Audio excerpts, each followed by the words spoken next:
बोलिए प्रेम से श्री सद्गुरु महाराज की जय। गुरु महाराज महर्षि संतसेवी परमंजी महाराज जी की वाणी। संसार में जितने रूप हैं सब में ईश्वर है। किसी रूप को इष्ट मानकर उसका ध्यान करो। चाहो माता के रूप में मानो, पिता के रूप में मानो, गुरु रूप को मानो, राम किसी रूप को मानकर उनका ध्यान करो। न सगुण को छोड़ना है न निर्गुण को। पहले सगुण की उपासना करो, फिर निर्गुण को पकड़कर परमात्मा तक पहुंचो। सगुण भक्ति को नहीं करके केवल निर्गुण की ही भक्ति करें, नहीं हो सकता और न हुआ है। प्रथम अवस्था में स्थूल सगुण रूप को लेकर ही भक्ति का आरंभ करें।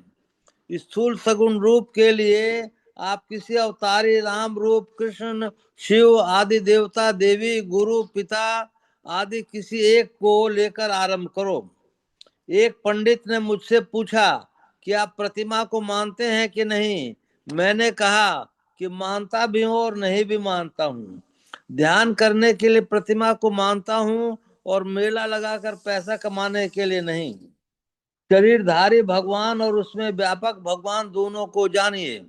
शरीर कृष्ण काले शरीर वाले और स्वरूपतः कृष्ण कृष्ण का अर्थ है आकर्षण करने वाला। शरीर वाले श्री कृष्ण ने पांडवों को बहुत सी आपदाओं का हरण किया, किंतु सभी आपदाओं का नहीं। श्री सद्गुरु महाराज की जय। अब मैं आप लोग को महर्षि में ही परमहंस महाराज की वाणी सुनाता हूँ। बोलिए प्रेम से श्री सद्गुरु महाराज की जय। विषय है ईश्वर इंद्रिय ज्ञान से परे। प्यारे धर्म प्रेमियों महाशयों, प्रभु की प्राप्ति के लिए उनकी भक्ति करनी आवश्यक है। भक्ति मार्ग में तीन बातों का होना आवश्यक है: स्तुति, प्रार्थना और उपासना। स्तुति से परमात्मा की प्रभुता जानने में आती है। ईश्वर स्तुति के पद्यों में परमेश्वर की जो स्तुति की जाती है उसमें उनकी महानता जानने में आती है। इससे उनमें श्रद्धा तथा प्रेम उत्पन्न होता है। वह परमात्मा अव्यक्त है, इंद्रियों के ज्ञान से परे है। अव्यक्त परमात्मा की तुलना में व्यक्त संत होते हैं, वे इंद्रियों से जानने योग्य होते हैं। इसलिए इस स्तुति के बाद संत स्तुति करते हैं। इसके लिए अध्यात्म कुछ भी जानने में नहीं आता। फिर प्रार्थना करते हैं, अर्थात परमात्मा से कुछ मांगते हैं। क्या मांगते हैं? मोक्ष। भिन्न भिन्न देवता और सब वरदान दे सकते हैं, किंतु यह वरदान मोक्ष नहीं दे सकते। मोक्ष देना अथवा परमात्मा की प्राप्ति करा देना सिवाय परमात्मा के और कोई नहीं कर सकते। अगर दे तो संत ही दे सकते हैं। सारांश: ईश्वर को प्राप्त करने के लिए हाथ, पैर, गुदा, लिंग, रसना, कान, त्वचा, आंखें, जिह्वा, नाक और मन, बुद्धि आदि इंद्रिया असमर्थ हैं, क्योंकि ईश्वर इंद्रियों ज्ञान से परे हैं। मैं इस शरीर में रहकर भी इंद्रियों से भिन्न हूँ। अगर वह कोई बात नहीं जानता तो उसे वह जानना चाहिए कि इंद्रियों में चेतन धार है, क्योंकि जागृत अवस्था में चेतन धार इंद्रियों में रहती हैं, तभी इंद्रियां काम करती हैं। जब स्वप्नावस्था में चेतन धार सिमट जाती है तो इंद्रियां कुछ नहीं कर पाती, निश्चेष्ट हो जाती हैं। इंद्रियां तो यंत्र हैं, प्रत्येक इंद्रिया का अपना अपना काम है। उसी प्रकार सब इंद्रियों को छोड़कर निज अपना काम क्या है? सब इंद्रियों को छोड़ने पर अपना निज काम परमात्मा की प्रत्यक्षता है। इसलिए अपने को शरीर और इंद्रियों से छुड़ाओ। जिस कर्म के द्वारा शरीर और इंद्रियों से छूटकर रहोगे वह साधन करो। जब तक यह ज्ञान नहीं होगा तब तक लोग भूले रहते हैं, परमात्मा की प्रत्यक्षता नहीं होती। दो भुजी, चौभुजी, अष्टभुजी आदि का दर्शन करना परमात्मा का दर्शन नहीं है। जिसने उस रूप को धारण किया उसको पहचानो। श्री कृष्ण उनके समकालीन बहुत से लोगों ने देखा था, किंतु उनके स्वरूप को अधिकारी जन ही देखते हैं। राजा जनक जी की सभा में राम को सब लोगों ने अपनी अपनी भावना के अनुसार देखा था, किंतु योगी लोग उनके निज स्वरूप को देखते थे। केवल संत योगी के अतिरिक्त उनके यथार्थ रूप को और कोई नहीं देख सका। भगवान श्री कृष्ण के संग संग अर्जुन रहते थे, किंतु भगवान ने यह नहीं कहा कि तुमने मेरे रूप को देख लिया, अब काम समाप्त हो गया। यद्यपि मैं अव्यक्त हूँ, तथापि मूर्ख लोग मुझे व्यक्त अर्थात देहधारी मानते हैं, परंतु यह बात सच नहीं है। मेरा अव्यक्त रूप ही सत्य है। और जब अपना विराट रूप नारद को दिखलाते हैं तो कहते हैं, तू मेरे जिस रूप को देख रहा है यह भी सत्य नहीं है, यह माया है। मेरे सत्य स्वरूप को देखने के लिए इससे भी आगे तुझे जाना चाहिए। अगर अर्जुन का काम समाप्त हो गया होता तो फिर गीता जैसे सुंदर से उपदेश देकर यह करो कहकर कर्म करने के लिए भगवान क्यों प्रेरित करते। अतः किसी के रूप को देखकर उसमें स्वरूप को नहीं जानना जा सकता। इसलिए यह बात आवश्यक जाननी चाहिए कि उसको अपने में कैसे देखें। जो पाप कर्मों से निर्वृत्त नहीं हुआ, जिसकी इंद्रियां अशांत हैं, वो उसे आत्मज्ञान द्वारा प्राप्त नहीं कर सकता। अर्थात पाप कर्मों से नहीं बचने वाले का मन चंचल रहता है, इंद्रियों में बंधा हुआ रहता है, विषयों में आसक्त रहता है। इस कारण वह असमर्थ है, क्योंकि चंचलता के कारण अपने को समेट नहीं सकता। नहीं समेटने से ऊर्ध्वगति नहीं हो सकती। ऊर्ध्वगति नहीं होने के कारण पर्दों का छेदन नहीं हो सकता और न केवल प्राप्त हो सकता है। केवल प्राप्त किए बिना कोई परमात्म स्वरूप को प्रत्यक्ष नहीं कर सकता। इसलिए मनुष्यों को पापों से अलग रहना चाहिए। पापों से अलग रहने वाले का हृदय शुद्ध होता है। बाबा नानक का यह वचन पूर्ण रूप लागू हो जाएगा। मृतक का शरीर और इंद्रियां निश्चेष रहती हैं। उसी प्रकार जो अपने शरीर और इंद्रियों को साधन द्वारा साध कर रहता है वही मृतक है। मृतक शरीर में नाड़ी नहीं रहती, नाड़ी बंद हो जाती है और वह मर जाता है। अर्थात शरीर के त्याग को मृतक कहते हैं। इस प्रकार ध्यानाभ्यास में जिसकी नाड़ी बंद हो जाती है वह अंतर ही अंतर प्रवेश करता है, तथा जैसे जैसे वह अपने शरीर में डूबता है वैसे वैसे उसकी इंद्रियां शिथिल पड़ती जाती हैं। आत्मबल प्राप्त होता जाता है और इंद्रियां सधती जाती हैं। धीरे धीरे उसकी इंद्रियां बिल्कुल सध जाती हैं। शरीर से छूटना मरना है।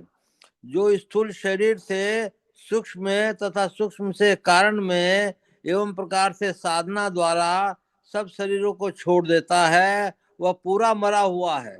जो इंद्रियों के वेगों को दमन कर सकता है वह शरीर में रहते हुए भी मृतक है, वही परमात्मा को प्राप्त कर सकेगा। श्री सद्गुरु महाराज की जय। बोलिए प्रेम से श्री सद्गुरु महाराज की जय। मंगल मूर्ति सतगुरु मिलवे सर्वाधार। मंगलमय मंगल करण विनमो बारंबार। धन्य धन्य सदगुरु सुखद महिमा कही न जाय। जो कछु कहूँ तुमरी कृपा मोते कछु न बसाय। पुनश्च सब धरती कागज करूं लेखन सब बन राय। सात समुद्र की मसी करूं गुरु गुण लिखा न जाए। बोलिए प्रेम से श्री सद्गुरु महाराज की जय। अव्यक्त रूप से विराजमान संत सद्गुरु महाराज के श्री चरणों में कोटि कोटि नमन, कोटि कोटि नमन।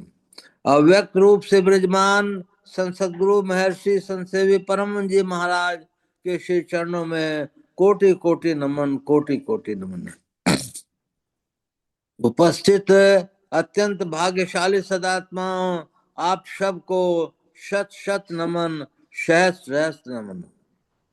बड़े भाग्य की बात है कि जो आप लोग इस तरह से समय निकाल कर सत्संग में एकत्रित होते हैं। अभी हम लोगों ने सुना, यदि शैल समम पापम विस्तीर्णम बहुयोजनम विद्यते ध्यान योगे न नानो भेद सदाचना।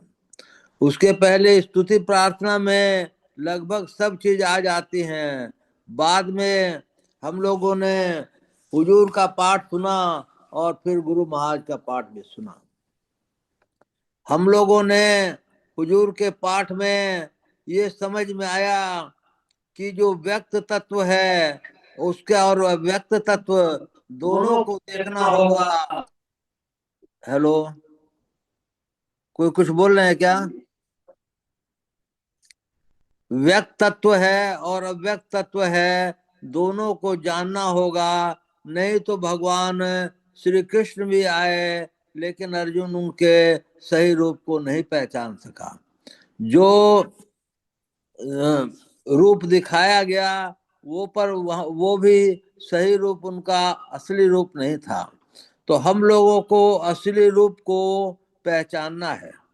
असली रूप के पहचानने के लिए हम लोगों के पास ध्यान योग ही एक साधन है, जिससे ध्यान करने में पहले स्थूल से सूक्ष्म में जाते हैं, फिर सूक्ष्म से कारण में, फिर कारण से महाकारण में, और महाकारण से कैवल्य में।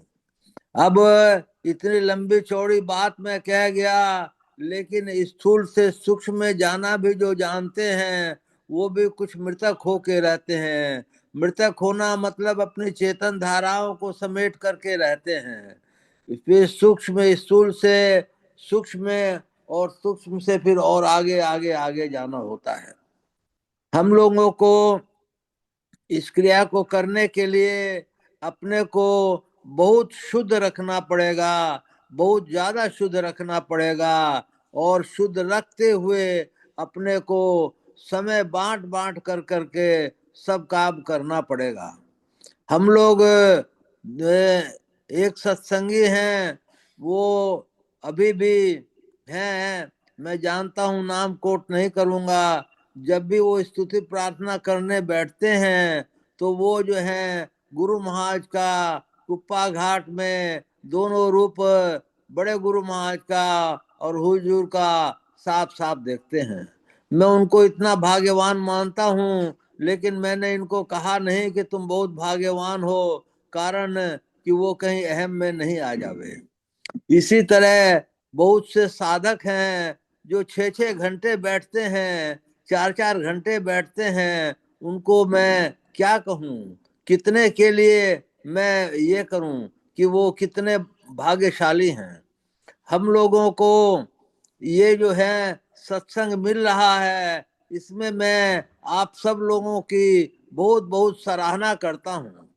अब हम लोग विषय पर आते हैं कि हम लोगों को किस तरह से और क्या करना चाहिए। अवश्य ही गुरु महाराज ने सबको दीक्षा दी और सब कुछ बता दिया, परंतु उसके बाद भी हम लोग पाठ करते हैं। पाठ किस लिए करते हैं? कि पुनरावृत्ति होती रहे। स्तुति प्रार्थना और उपासना किस लिए करते हैं? कि इसलिए करते हैं कि जिसने हम लोगों को मनुष्य जैसा शरीर दिया, उनको हम जो है अगर स्तुति नहीं करें तो हम जघन्य अपराधी कहलाएंगे।